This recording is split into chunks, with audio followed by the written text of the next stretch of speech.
Partners in Ministry, a presentation of Josiah White's Quakerdale Foundation, dedicated to growing ministry support networks, introducing people to a cause that connects with their heart, bringing hope and encouragement to our communities as we seek together to serve as Christ served. Welcome to Partners in Ministry.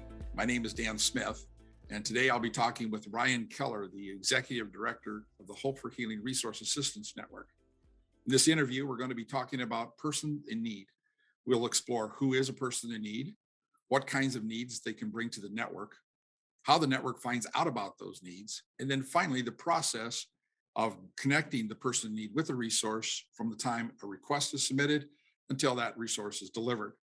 Welcome, Ryan, and thank you for joining me. Great to be with you again. Now, just to review, the Hope for Healing Resource Assistance Network has been connecting people with the resources they need all across the state of Iowa since its inception in 2014. Previously, we talked about friendship and church partners, as well as resource partners. A friendship or church partner provides emotional care for a person in need, where a resource partner obviously provides a resource. Today, I'd like to look at a person in need. Who exactly is a person in need? So a person in need is anybody literally within the state of Iowa that lives within the state of Iowa. So Hope for Healing doesn't have your traditional financial or socioeconomic guidelines that other agencies might follow.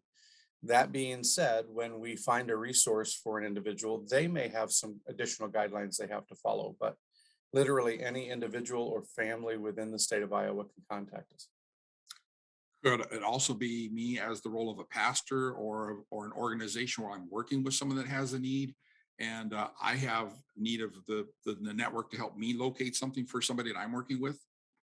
Absolutely. So we actually have that happen quite frequently, where one of our friendship church partners or one of our resource partners reach out to us and they are working with somebody and they just don't know where to find a certain type of resource. So they contact us and we work on behalf of that agency or friendship partner. And I can see where this would have been a huge benefit for me when I was pastoring the small church here in central Iowa. There were so many people that had needs that were beyond what I wanted to do or could provide. I could have contacted the network. The network would help me locate it and then keep the anonymity of the actual person in need. Correct. And let's face it, a lot of churches don't necessarily have financial resources either to spend on something for one of their individuals that are members or attendees, or even somebody that just contacts them from the community. It's a way that we can help the church continue to serve without actually placing a greater financial burden on them as well. So you're right. I mean, it really is. There isn't anybody you can't serve. It's just a matter of whether they come to the network and ask for help. Absolutely. That brings up then the next question: what kind of things can the network provide? What kind of resources are out there? Well, the short answer is anything that you need help finding and you don't know where to find it, we can do that as long as it exists. I kind of say that as a little bit of a joke, but the reality is we won't be able to find something if it doesn't exist. So, but a request can be anything from a financial need to, we've had requests for summer camp for kids. We've had requests for somebody who needed to get a window replaced in their car after the tornado that went through Marshalltown in 2018 or 2020, excuse me. Just different needs. It's not always a financial need. Sometimes it's about gaining information. Just this week, I was emailed, somebody was looking for a counselor in their area, and they were seeking to keep their anonymity because they were well known in the community that they're from. And we're just trying to figure out different options of how they could get help finding that therapist or counselor they needed. Sure. Yeah. So then how does the network find out about these needs? How do you get to know that they're out there? Well, it requires the individual, or like we said before, the friendship church partner, resource partner, somebody to contact us. That can be done through our request form that can be found on our website, or they can contact us through our phone number, which I can give you. It's 855-584, and then the word HOPE, which is 5673. But either one of those ways, they can reach out to us. We are open Monday through Friday from 8 to 5. Wow. Okay. So what's the process then of connecting a person in need with a resource from the time a request is submitted to the network and then it finally gets delivered to the person in need? How does that all work? So it's a great question, and it really allows us to bring the things that we've talked about so far into play. So our friendship church partners and our resource partners are part of this equation.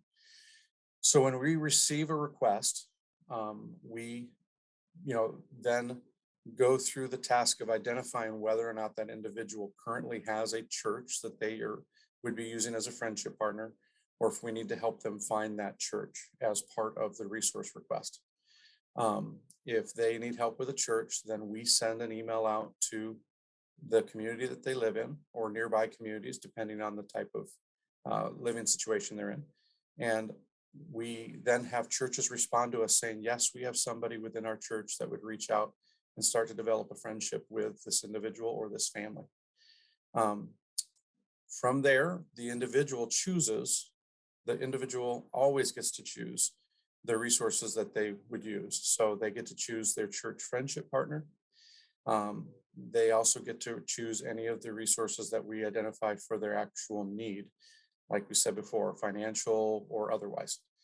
We would communicate the resources we find to the church partner they chose, and then they get to choose from that list with their church friendship partner which one is the best fit for their situation. We always contact those resource partners before we make the recommendation to the friendship partner to make sure that the resource needed is actually available and not for some reason, so to speak, out of stock. If it's a financial need, sometimes the finances for certain organizations, they have them at the beginning of the month, but by the middle of the month, the money's gone. We don't want to waste anybody's time in that process. We want to be as thorough as possible. Okay. So when you find the resources and then you connect it to the friendship or church partner, they've already, the resource partner says, I've got it. It's available. Here's how you can use it. Contact me if you want to take the next step. Is that right? Correct. And we also do our best if there's a application or a form that needs to be filled out or something to get a copy of that and get it immediately into the hands of the friendship partner. So there again, the time effectiveness of this is important. You and I both have probably gone to do something and gotten frustrated because we've shown up and we didn't have the right piece of paper, or we didn't know there was a fee involved or something. And so we want to save time for the resource partner, the friendship church partner, and the person or family in need, if at all possible. So, I mean, this is a very important point, and one of the distinctiveness, if I understand the Hope for Healing Resources Network, if I were to ask for help with a need, the network finds some possible solutions. They're not just giving you a phone number and says, here's some possible places. Go ahead and research it yourself to see if you can find something. You've done all the work. We have. So when I get that notification or through my friendship partner, I know it's available. They're ready. I know all the processes, and we can just start right in on meeting that need. Correct. Right? Correct. Wow. Well, the other thing that kind of sticks out to me about this whole process, it really seems like this whole friendship church partner process is really kind of central to the whole network. It is. They're providing emotional need for the person in need while you're doing your work. There's anonymity for the resource partner to know that they're not going to be exposed to any kind of wacky stuff that's going on until it's been cleared by the network with the person. They may then decide to just deliver it to the friendship partner, who gives it to the person in need, and they're never really seen, or they may deliver it directly to them. So it just sounds like it's a win-win-win for everybody: the person that wants to help, the person that has the need, and then me as somebody that cares about a friend or somebody that's got it. I don't have to wonder whether I can provide the need or not. I just be their friend, give you guys the problem of locating this stuff. And when something happens, I get to be the hero and jump in and say, here it is. Sounds like fun to me. Yep. Yeah. Hope for Healing's not about whether or not we get some accolade or something along those lines. It really is about supporting those who are wanting to help people. And then the other part of what that is, I think that's important, is that element of choice. When we're in a situation where we're reaching out to somebody for help, most times we feel like all of our options are taken away from us and we're stuck with, choosing a bad or worse scenario.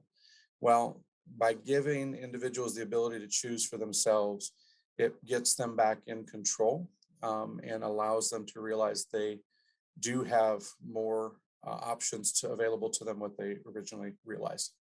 Well, that's a really good point. I had not thought about that before, but if I'm the friendship partner, by not solving it for them, instead bringing to the person in need, here's option 1, 2, and 3, which one you want to do, immediately you're now putting them back in charge of their own recovery or their own growth. That's an important distinctive. Right. And it increases friendship because at that point, it's not about feeling like you owe somebody something. Mm, It's simply about, this is what friends do. We talk about things, sure. we come up with a good choice that fits. So as a person in need, the only debt that I have is being a better friend of the one that was a friend to me.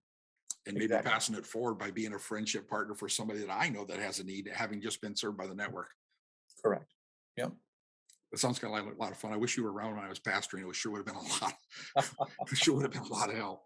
That just does bring up one other question. So many times the request that people have is money, rental assistance, utilities. Now, surely you're not delivering the funds for that directly to the person in need. Well, no. And so that's a distinction. A lot of times when people call in, they think we have a pile of money sitting somewhere too.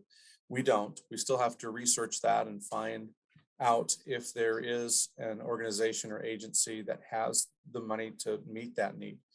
But then the other protocol is that we do send the payment, or the resource agency would send the payment directly to the end where the bill's at. So if it's rent, it would go to the landlord. If it's a utility bill, to the utility company, so on and so forth. It just makes sure that the actual need is being fulfilled. And there has to be some system of checks and balances in that. So, Sure. Okay. Now, my mind is just racing with me, all the different possibilities of how this whole thing can work. I mean, I'm envisioning a single mom comes to the church and says, I could really use some help with my car. The network finds somebody that can help with the car. That repair person would like to do it for free, but doesn't necessarily have the need to do it. So they reach out to the network to find replacement parts that they could get for little or nothing. Those parts are delivered to the repair person. The repair person fixes the car. They deliver the car back to the person needing. You're going, whoa, what just happened? absolutely. Yeah. And the other important part of that is there are occasions when there is not a resource to fill a need. If it's a financial need, let's say, and let's say you've already used the organizations around you that could provide that resource initially, and there's just nothing there. How much more important is it at that point to have a friend who can sit with you and to identify the fact that, there's not anything we can do to fix the problem, but you don't have to be alone while you go through the problem. Sure. And so that friendship partner is important in that respect as well. Yeah. Well, Ryan, it's amazing the help that you are able to deliver to a person in need by mobilizing the friendship partners and the resource partners. So, man, thank you for just talking with me today. I really appreciate it. It's great to be a part of this, and it's always great to talk with you, Dan. Oh, and right back at you. If you've got any questions, or if you'd like to learn more about the Hope for Healing Resource Assistance Network, their contact information is right here on the screen, or you can find it in the description of this episode. Thank you for joining me today. And until next time, let's get out there and serve as Christ serves. This has been a presentation of Partners in Ministry, a podcast of Josiah White's Quakerdale Foundation.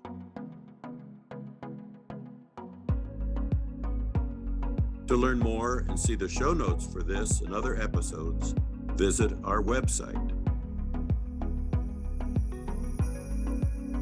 To stay informed of up and coming broadcasts, subscribe to our e-newsletter. To invest in our mission, donate today.